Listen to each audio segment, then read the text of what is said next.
really about being impartial to the outcome and looking for the truest description of meaning in reality, if there is one. So this is not for everybody. I would say only watch this if you feel like you need to know if there's meaning or what that meaning could be.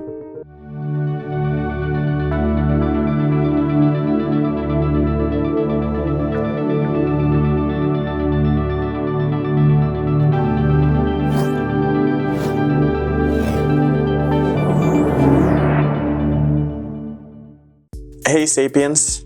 Well, here it is. This is the truest, most accurate description of meaning in reality that I can discover. So this is not about happiness. This is not about peace. It's not about finding good feelings. It's really about being impartial to the outcome and looking for the truest description of meaning in reality, if there is one. So this is not for everybody. I would say only watch this if you feel like you need to know if there's meaning or what that meaning could be. I'm a person who feels like they need to know. So I'm going to tell you something different, which is that you should not watch my videos.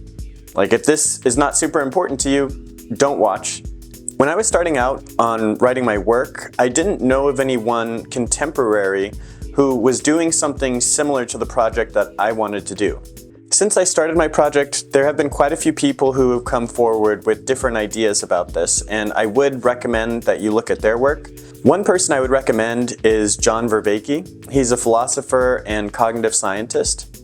Professor Vervaeke is honestly amazing. He's incredible. When I watched what he was doing, I mean, you can just see the decades of serious scholarship he has done on this issue. He's labeled his work The Meaning Crisis, and it really does explain from history to the present how we're in this situation that we're in. There are a couple downsides to his work. Like, number one, he doesn't offer an answer to the meaning of life. He just gives a framing of the crisis that we're in. Number two, his YouTube series is 50 hours of college-style lectures, which that might not be for everyone. But three, he's Canadian. The second person I would recommend whose work I found incredibly inspiring was Bobby Azarian, who wrote The Romance of Reality. And I was really shocked to find how similar our conclusions were. However, he is far more optimistic than I am on how the universe can play out and what the purpose of things are.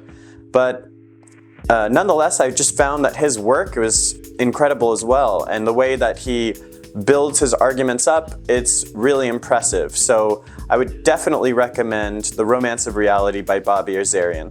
And he has quite a few podcasts as well that you can find him talking about his work. Another great book is The Big Picture by Sean Carroll. Sean Carroll has a background in physics and philosophy, and I find that the way he bridges the gap on those two fields to create a unified picture of the universe and our place in it, it's very impressive work, and I would highly recommend it.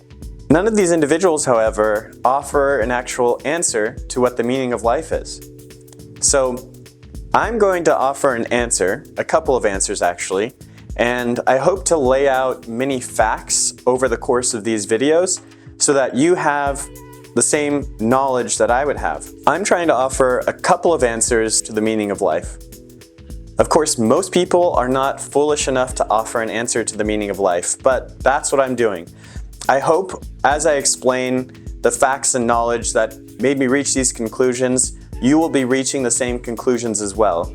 But please feel free to disagree with me. I'd be happy to read any comments on this or any other related works that you would offer. Okay, but I'm just going to say again, only if this is very important to you should you continue watching, because when I explained some of my ideas to a friend of mine, they said that if I had told them that at a different point in their life, they wouldn't have wanted to go on living. So some of these truths are very hard, difficult truths. And most people, I would say, live on ignorance and lies. And we're trying to cut through all that.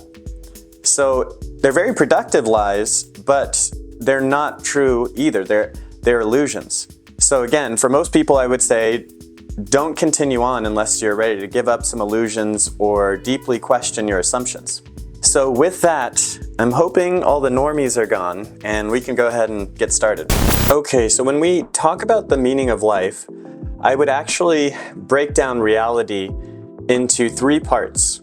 There's the objective level of reality, the subjective level of reality, and the intersubjective level of reality. So there's an answer to the meaning of life on all three of these levels. So there's actually not one answer to the meaning of life, there's three. But I hope you'll see how they're interrelated and depend on each other. To help separate and distinguish these levels of reality, I've come up with a mental tool. I call it the island of reality. So imagine an island in the middle of the ocean and it's just big enough for one person, but there's no person on the island. So what can we say about this island? We can talk about the grains of sand, we can talk about plants, we can talk about the ocean waves. Whatever we can describe about that island with no person present, we would say is objective reality. So we can talk about chemical composition and all that stuff. Now imagine that there is one person on the island. Suddenly there's more of a conscious, complex being on this island. And we can talk about thoughts, feelings, perceptions, all of these things. We can talk about plants as they exist, but we can also talk about what it is to feel and touch them and to perceive them. We're still a part of objective reality, but there seems to be something that's like a what it's likeness, some kind of subjective perspective from the inside that seems separate from the objective level of description. Well, whenever we need to talk about something that requires one conscious person on the island, that's subjective reality.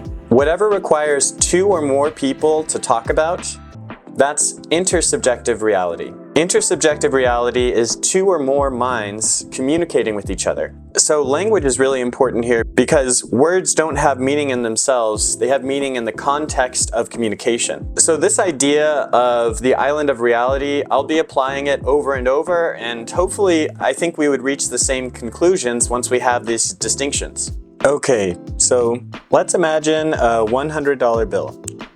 This is the standard currency of America. It's $100. But let's try to imagine this on an island, the island of reality, with no one around. And what can we say about this $100 bill objectively? I mean, we can talk about, the chemical composition. It's a rectangular piece of paper. But does it really have any value or any real effect on its own? I mean, pretty much no, right? It's got some ink designs, but eventually it's going to fade and disappear just like regular paper. Now, what about this bill and a person on the island? Well, now someone is perceiving it. I see a face on the front. I can start to separate out features. I might even get some aesthetic value from this. Some people like to collect currency just for fun. But the value to just me, I mean, if I'm on this survival situation on an island, this really isn't going to help me. I'm probably better off burning it for heat, because for just me, this doesn't mean anything.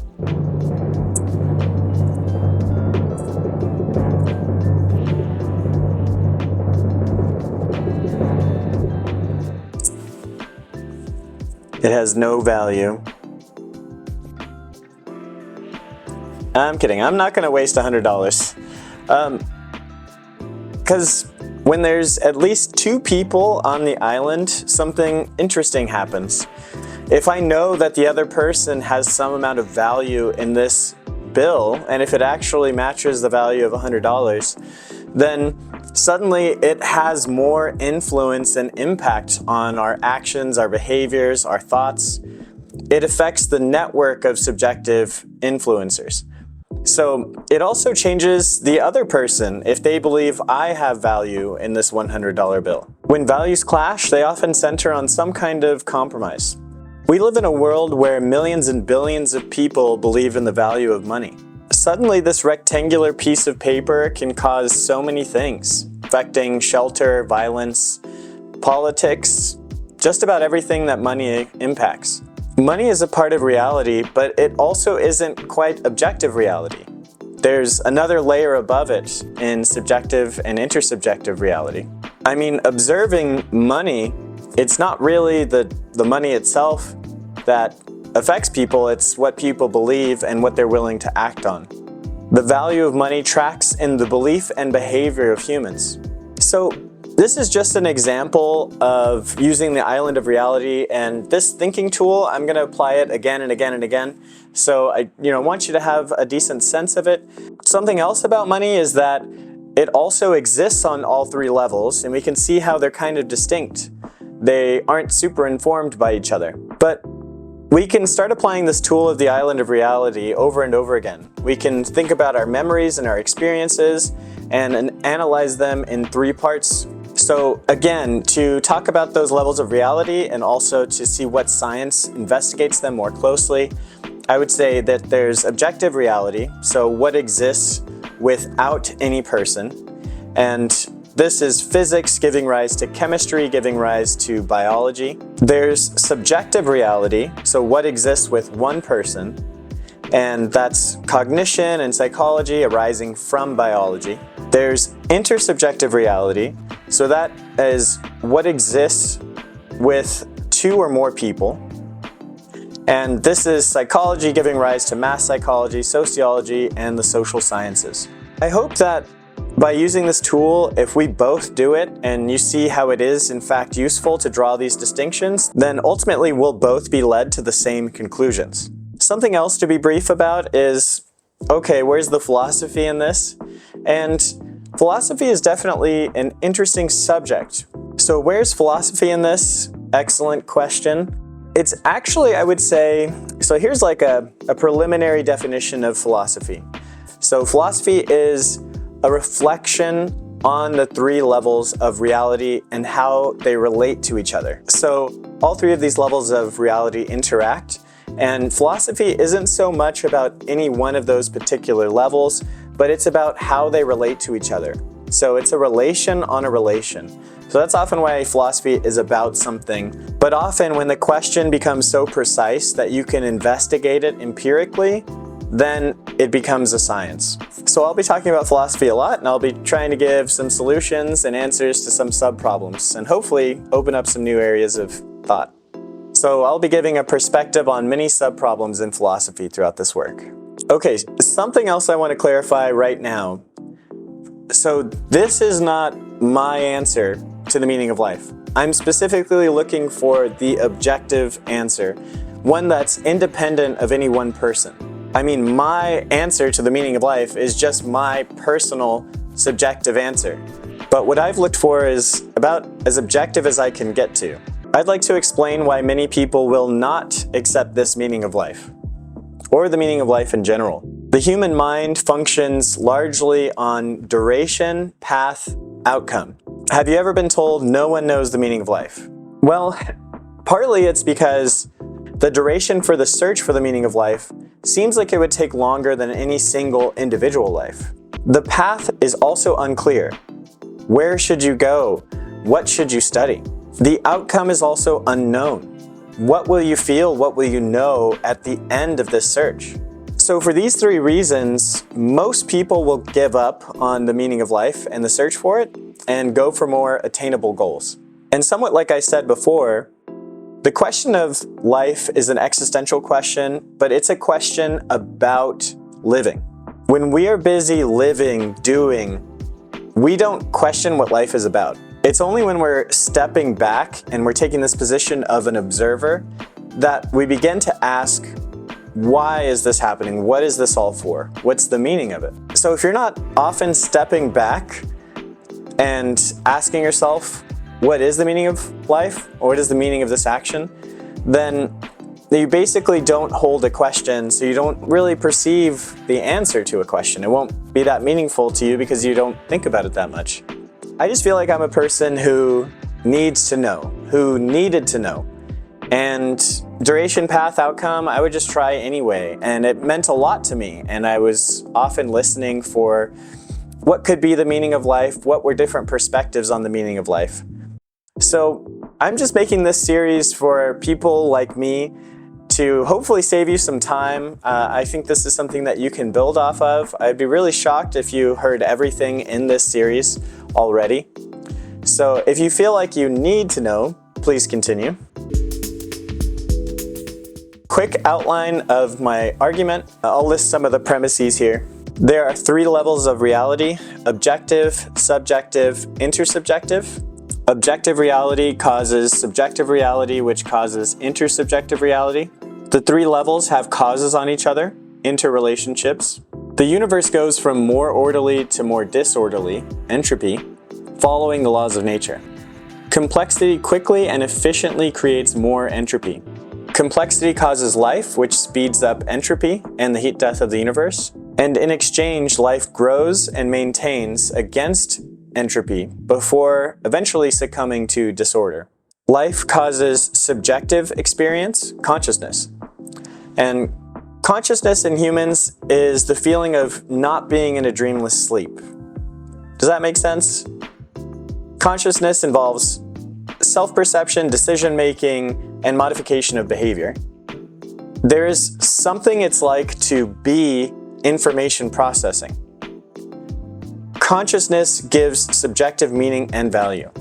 Intersubjective reality is the similarity and conflict of subjective selves. Beyond biological evolution, it is evolution on the cultural level of shared beliefs and behaviors. The meaning, cause, and effect of life is to maintain and grow information against disorder. Consciousness is higher dimensional information processing. We'll get into this more deeply, but essentially it's kind of like casting a shadow. By maximizing the density of conscious experience, we maximize the meaning in life. By directing its value, we maximize value. Biological life is limited by the bounds of evolution and fitness. Beyond instinct, the reptilian brain, feeling, the limbic brain, and rationality, the neocortex, there is artificially intelligent life, which is beyond the bounds of evolution, and can maximize energy usage towards consciousness and complexity. So I would say that there are answers to the meaning of life on multiple levels of description, and I would say there's 3 answers on the objective, subjective, and intersubjective level. However, the short answer is that I think that our species should be working towards artificial general intelligence, and not just a hyper-intelligent entity, but I believe it needs consciousness. I think we should be working towards an artificially intelligent species which can evolve at a much faster rate than what physical biology is able to do. So that's it. That's the real meaning. There's, of course, a very long argument to support this, and I would like to hear where you think I might have gone wrong. I would also like to say, of course, I think my answer is incomplete.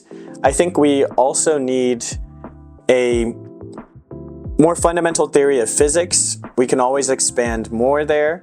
I also think we need a strong theory of consciousness. From what people are saying, and of course this is debatable, and I hope to persuade you, but it seems that we can make conscious experience in artificial life. There seem to be no major limitations there. So I hope to convince you, like I was convinced. There's a lot to be said. I hope you'll join me on this journey. So I'll start by analyzing the objective meaning of life, and then I'll move on to the subjective and the intersubjective. Of course, we'll circle back and try to talk about the interrelationships of those levels.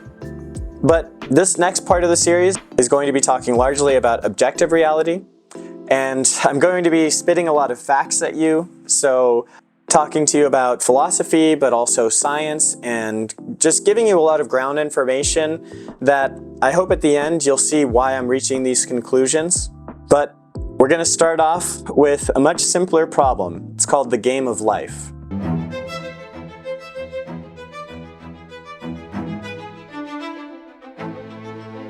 So looking at objective reality, it's a really big question. How did life start? How did this all begin? And a lot of times with these really difficult problems, it's extremely useful and clarifying to start with a much simpler problem and try to see what you can glean from that, and then abstract to the larger, more complex problem. So we can start with something like the basic laws of a universe, a much simpler one. And now let's talk about Conway's game of life. So the game of life is actually very simple, so we'll go through this together. So the grid that you see right there with the black and white squares, just right now that's a 3 by 3, but imagine that as infinity by infinity, so it's extending forever. We're going to deal with this 3 by 3 real quick. Each square represents either a living cell or a dead spot. The black squares are living cells. The white squares are empty dead spots. Now, which cells start out alive or dead at the very beginning? That's randomly assigned. But here are the rules for this game. It's 3 rules. Any live cell with 2 or 3 neighbors survives. Any dead cell with 3 live neighbors becomes a live cell. And all other live cells die in the next generation. Similarly, all other dead cells stay dead. So with every tick after the first assignment, so from every moment to moment, these rules are applied to each cell. Okay, so let's just try the example together. And you can peek over my shoulder. Okay, middle left here. This is where it gets interesting. It actually has 3 live neighbors, so this cell becomes alive. And in the middle case, it actually has quite a few neighbors, but we could say that this is overcrowding, so it's going to stay dead. And on the far right, this cell does have 2 to 3 live neighbors, so it's going to stay alive. So bottom left, this unfortunately doesn't have enough neighbors, so it's going to stay dead. And in the middle case, there are 3 neighbors, so it can live. And in the bottom right case, there are 2 neighbors, so it's going to live. So from one tick to the next, we see that the pattern has changed. And it's a simple application of the rules, applying them over and over. And we can think of this stretching out for a very long time. And of course, you would see that we can apply the exact same rules from this grid to another grid and just do it all over again. And of course, the pattern will change. Again, this is a 3 by 3 grid, but we can extend these out for as much computer memory or space, you could say, as we have. Okay, we just did a mini example by hand, but of course we can get a computer to apply these rules. Now, here's a difficult question is, what do you expect to see from the application of these rules? So I want to ask you to try to imagine the possibilities. Are things going to seem like they're going to move? Are there going to be a group of cells that could live forever? Something that'll take on a stable shape? Personally, I didn't know what to expect, but I kind of imagined that it would be like a lot of cells flashing on and off, right? No specific real pattern, just kind of flashing around. It's probably easier just to run the simulation and have it run for a while than it is to really try to think about clearly what all the possibilities are. And some people have let this simulation run for days and days at very fast speeds. And there are incredible patterns which pop up. So with these patterns here, there was never a specific design for any of these patterns. They occur from the initial state and the rules on that state. The results are fascinating because these are like creatures, which are groups of cells, which interact with each other. There are self-replicating creatures, which create new groups of cells which are sent off. There's a really cool pattern called Gosper's glider gun.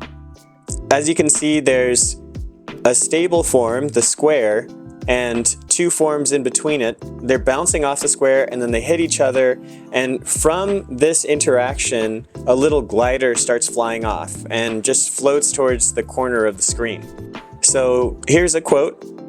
Many patterns in the game of life eventually become a combination of still lifes, oscillators, and spaceships. Other patterns may be called chaotic.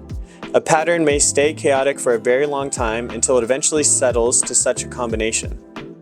The game of life is undecidable, which means that given any initial pattern and a later pattern, no algorithm exists that can tell whether the later pattern is ever going to appear.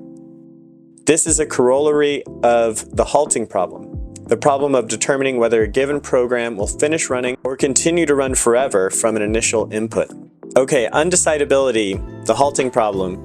These are high-level computer science concepts, which we'll get to later, but it's worth trying to get a little understanding. So pretty much it's just really hard to tell what's going to happen next with this level of computation. And we're talking about a lot of computer science, but let me ask you this. Do you think a functioning computer could arise from these three simple rules? In fact, a computer can arise without intervention or design. It can come up spontaneously, called a Turing machine. Conway's game of life is Turing complete and can simulate any Turing machine. So that includes your computer and anything your computer can do.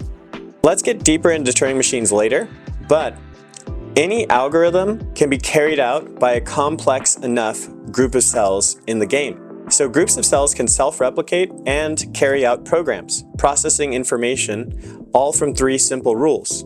A large part of why I'm talking about Conway's game of life is to show what properties can arise from simple operations. I didn't expect to see so many incredible patterns. And consider the universe we inhabit. What are the basic rules that govern this universe? Well, here's a list of some fundamental physics formulas. Way more than three simple rules. There's quite a bit. Instead of a few basic rules, humans have discovered many laws governing the transfer of energy, heat, motion, etc. We could hardly predict what would come about from three simple rules. So what can we expect from hundreds of laws interacting? Our ideas of cells were extremely simple, alive or dead. Yet the biology of our lives are extremely complex. Physics gives rise to all the elements on the periodic table with their interactions. I would like to explore some of these rules as their implications for life are significant. Okay, so speaking of the fundamental laws of nature, I do want to get into a little bit of physics. It's just the laws of thermodynamics. Now, I'm definitely not an expert here. I'm sure I'll make some physicists very angry talking about this stuff, but I do think it's important. So to gain an understanding of life in the world, we do need an understanding of thermodynamics.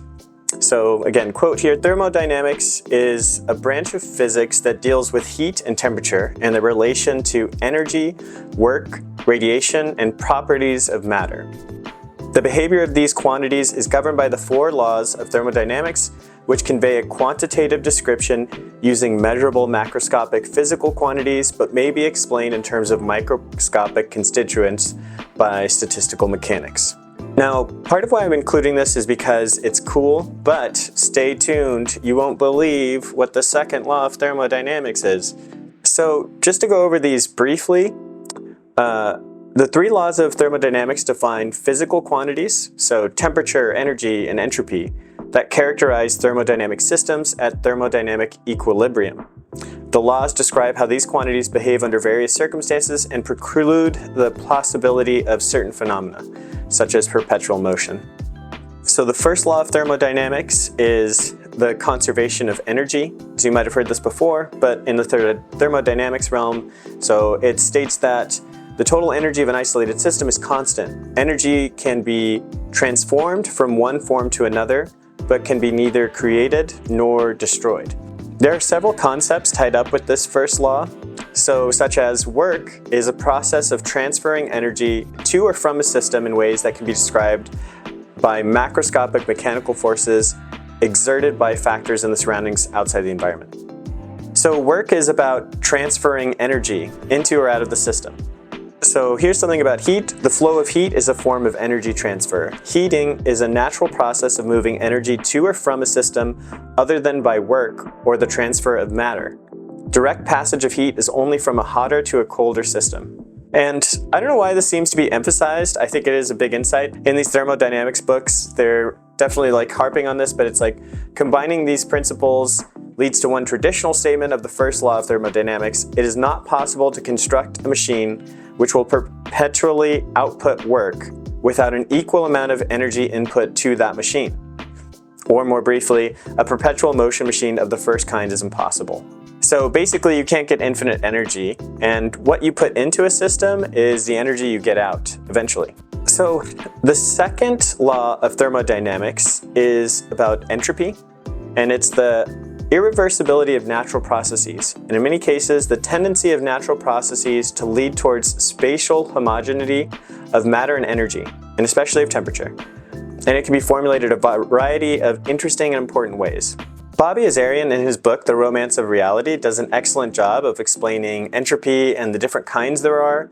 This is a thermodynamics formulation, but there are a lot of ways of looking at entropy, and it's worth trying to see a lot of ways, like a lot of angles of looking at entropy, so you get some kind of intuition about the nature of entropy.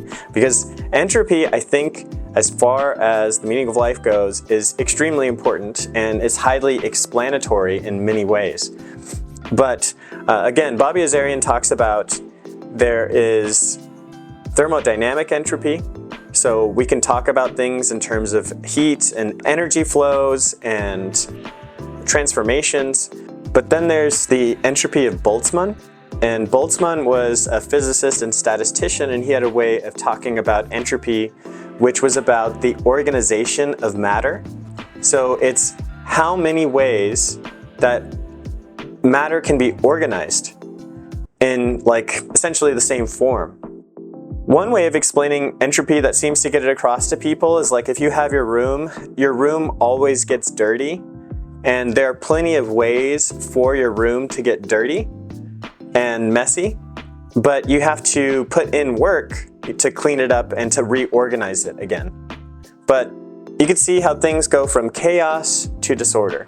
The most understandable version of entropy to me is the entropy of information, and this is more so defined by Claude Shannon, which I think it's a more human understandable way of talking about entropy. Think about it like this, like in informational entropy, it's the amount of yes or no questions you need to ask in order to remove uncertainty. Okay, so a quick example is like, say you wanted my PIN number, and my PIN number is 4 numbers. So you know that it's either 0 to 9 in each of those 4 spots. How many questions do you need to ask in order to get at my precise PIN number by asking yes or no questions? So you might say something like, is your first number less than 5? And I might say yes or no. And you would kind of keep going through and iterating through that. But the amount of yes or no questions that you have to ask is like a measure of entropy. So I wanted to introduce this right now, and we'll talk a little bit more about the thermodynamics, but I am going to be talking about entropy a lot throughout this series. So it's really tough to understand, and I've tried for a really long time, and I probably still don't get it, but it's just, you'll see, I think, how important it is. So we'll talk about it over and over. So quote here, the second law is applicable to a wide variety of processes, reversible and irreversible. All natural processes are irreversible. Reversible processes are useful and convenient theoretical fiction, but do not occur in nature. So this is really interesting. The way that nature works is things typically are irreversible. You can't really go back. It's the idea too, you can't uncrack an egg. So if an egg cracks, you really can't reverse that process. You know, think about it. So the third law of thermodynamics is sometimes stated as the entropy of a perfect crystal of any pure substance approaches 0 as the temperature approaches absolute 0. So again, if we think about like Boltzmann's entropy and how microscopic states can be formed, I mean, if you have a perfect crystal, which if we say is a diamond, then there's really only so many ways that you can configure a diamond. And in a sense, in this way, if it's a substance, then there's like one way at absolute 0 that it can actually exist. So there are no yes or no questions you really need to ask to specify the state if it's at absolute 0, because you know it's pretty much going to be one way. So again, the entropy of a system approaches a constant value as the temperature approaches 0. I'm strongly influenced by Professor Sid Smith's lecture, How to Enjoy the End of the World. So I would just say, go ahead and cue that video up. It's a really good lecture. He also has a PowerPoint, so pretty cool. It had a profound effect on me because of the mathematical and intuitive nature which he explains. He analyzes organisms, societies, and planets with physics-based models of energy. And some of the things I've heard from him I didn't see anywhere else. Again, understanding entropy is critical to understanding life and the world. So to preface what I'm about to say with a simple example and explanation, entropy is the transformation of useful energy into less useful energy. When you eat food, you use that energy for body heat and work, then you poop out the remainder. The food was highly useful to your body, but now it is much less useful as poop.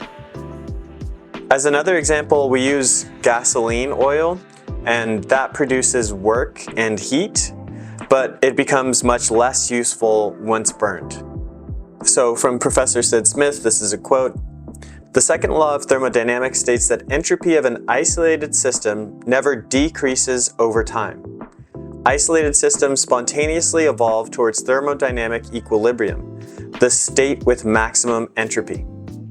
Non-isolated systems like organisms may lose entropy provided their environment's entropy increases by at least that amount so that the total entropy either increases or remains constant.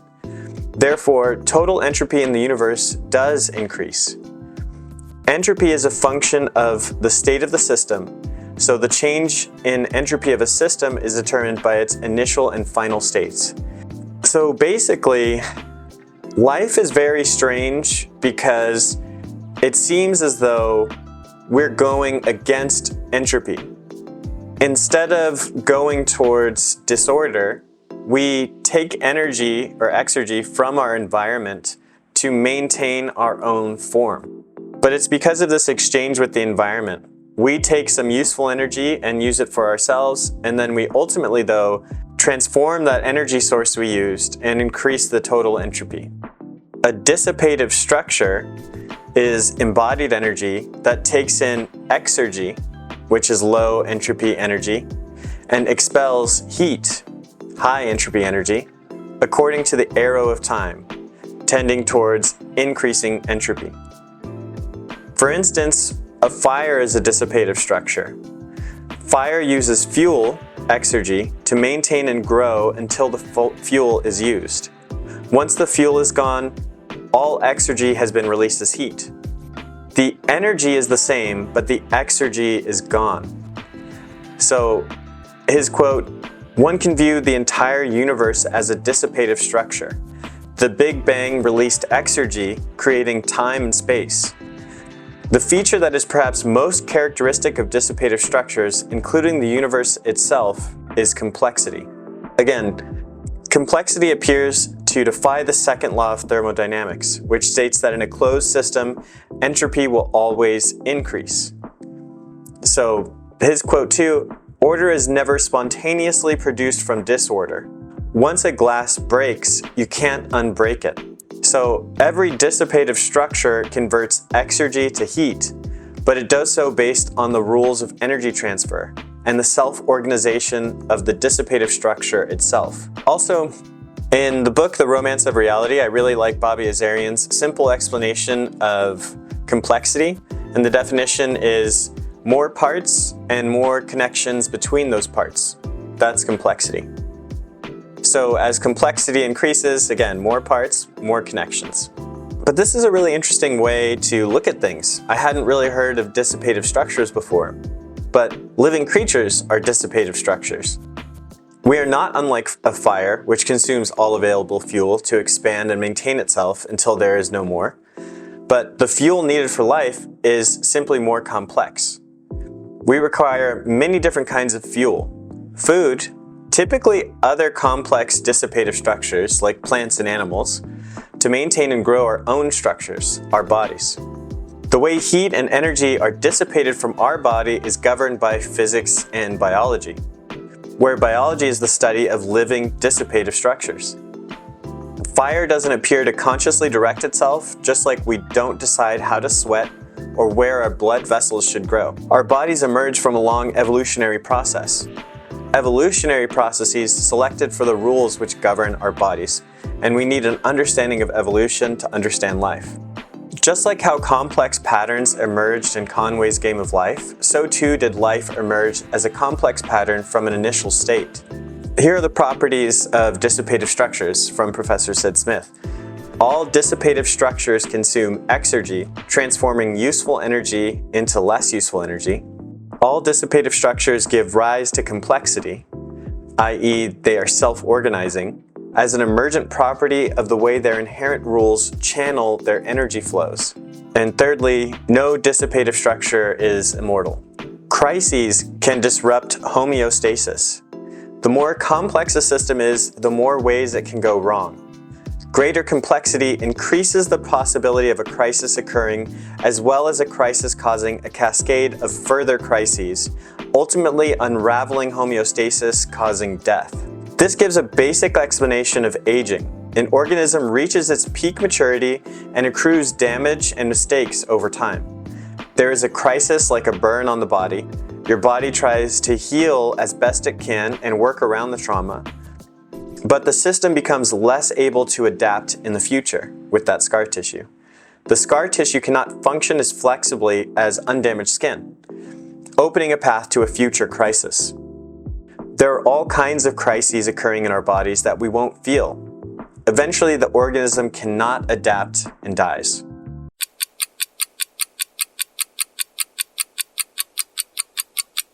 What about immortality? So, assuming a dissipative structure has access to unlimited energy and no crises, can it go on forever? Professor Smith says, in general, no, because they are never static and never go backwards. No natural process is reversible in itself. Because entropy always increases, never spontaneously decreases, the same processes that brought a dissipative structure must continue, because energy must continue to flow, increasing complexity. Each increase in complexity has a metabolic cost. As these costs accumulate, eventually the system becomes unsustainable on its energy base and increasingly fragile. At some point, a crisis occurs and there's a complexity collapse.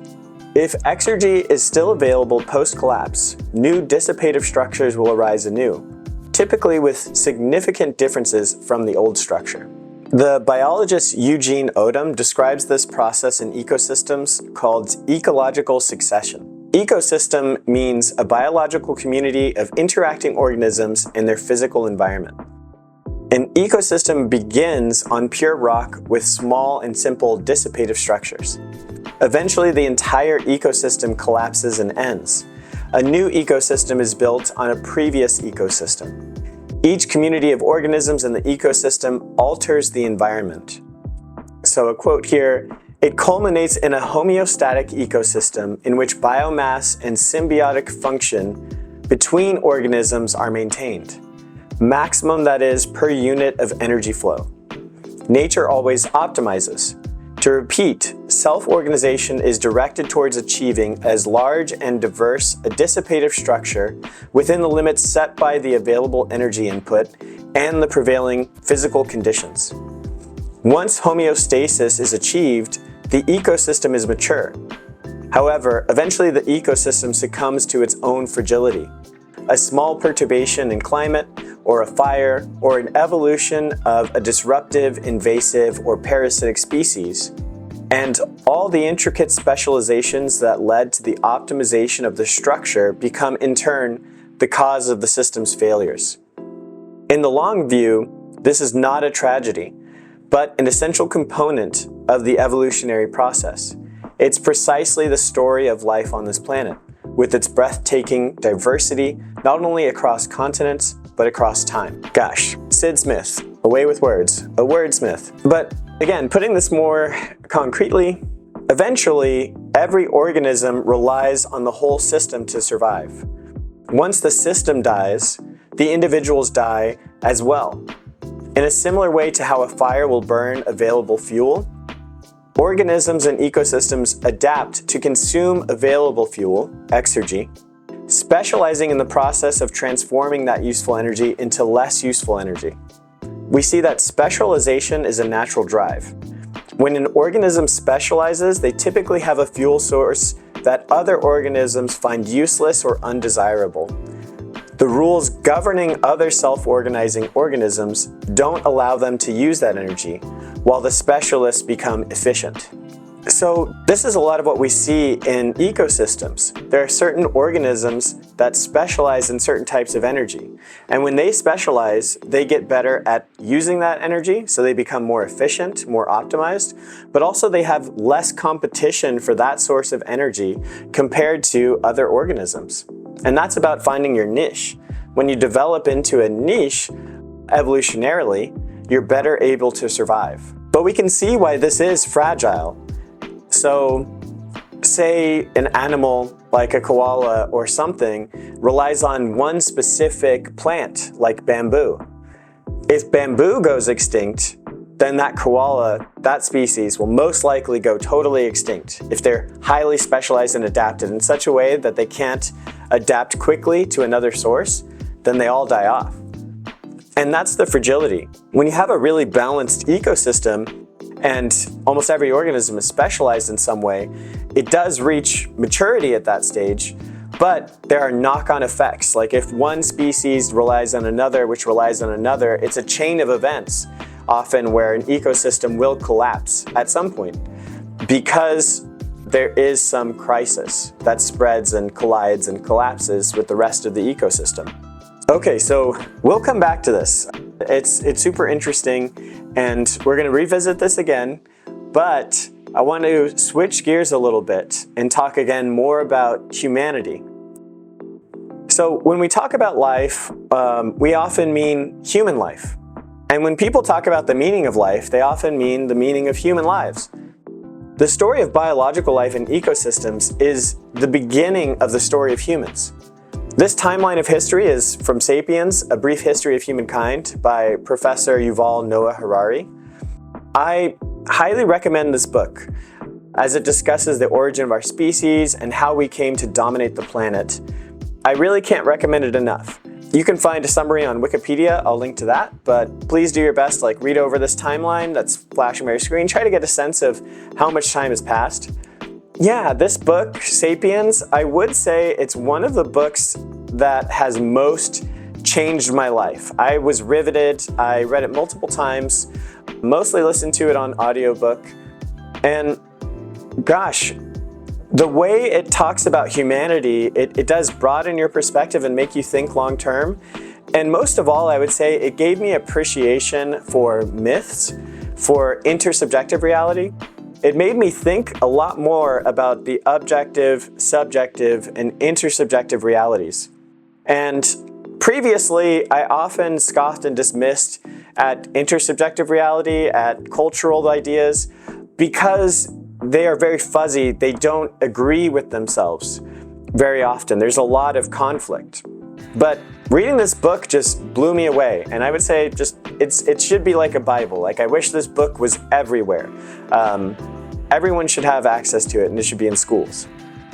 And we're just going to set aside modern events and current timelines for now about Professor Yuval and what his stance is on certain things, like Israel, Palestine. Let's just set that aside. We can talk about that later. But this book, Sapiens, begins at the Big Bang and fast forwards through time to about 2.5 million years ago, where it traces Homo erectus and the many cousin species of Homo sapiens. What is so impactful to me about this book is how it breaks down the long-held hubris of humankind. So, quote here, they, humans, were insignificant animals whose ecological impact was less than that of fireflies or jellyfish. With Homo sapiens appearing just 0.2 million years ago, we likely held a niche spot in the ecosystem similar to the woodpecker. Just like the woodpecker evolved to eat grubs by hammering through dense bark, we might have evolved to eat bone marrow. When an apex predator such as a tiger killed a giraffe, early humans watched as the tiger and pride ate most of the giraffe. Then the hyenas came to eat the remaining parts.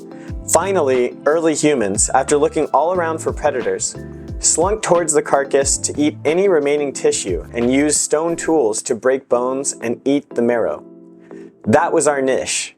We ate the inside of the bones that other animals had trouble getting to. And that's part of why our hands developed in this way. Like most apes, their fingers are all the exact same length, and that's to help them to grip onto trees. But noticeably, our fingers are not all the same length, and part of that is fine manipulation, but it does help us to hold onto a rock, which we might have used to smash open bones. However, for 2 million years, from Homo erectus to Homo sapiens, our brains just kept growing. We are still unsure as to the reason why.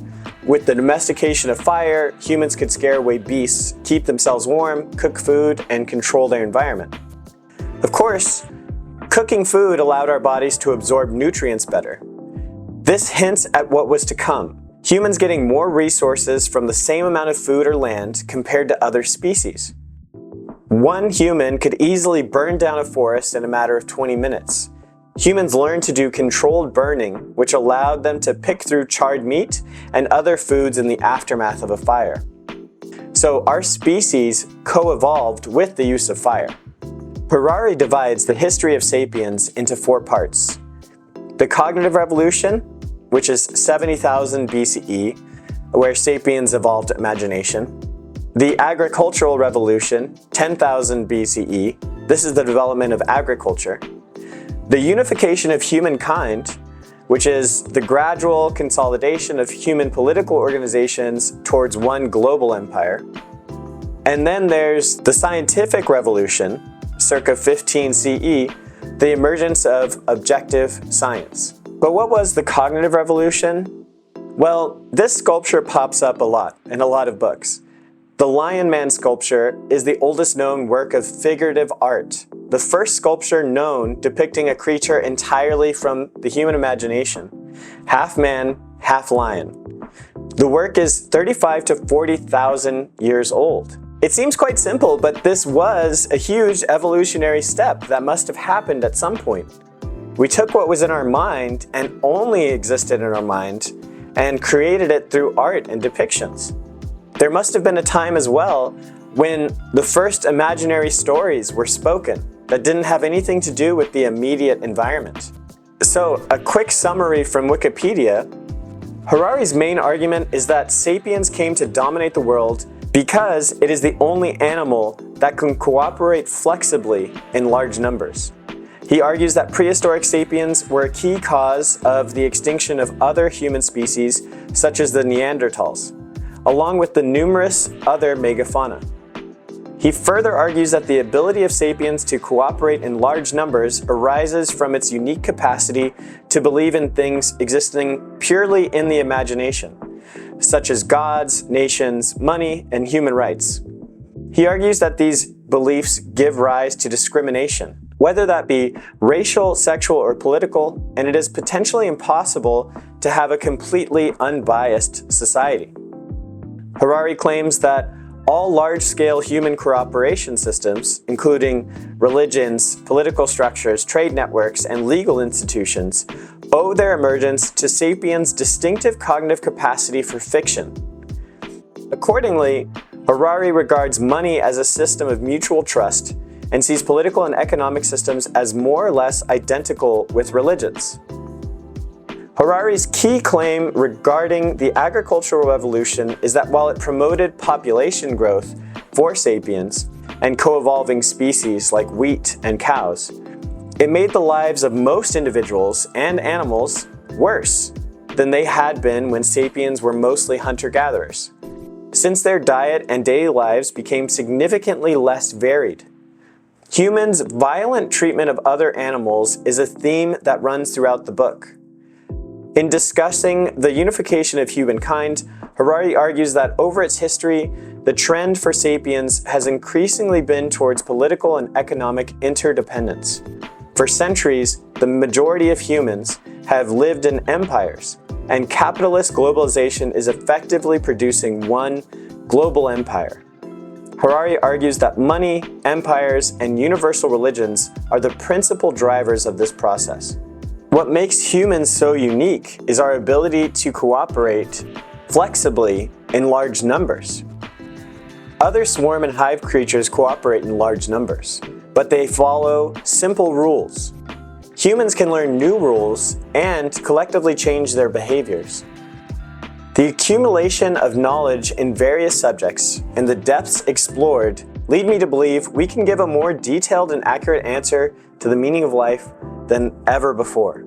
I hope you will continue to join me in this exploration.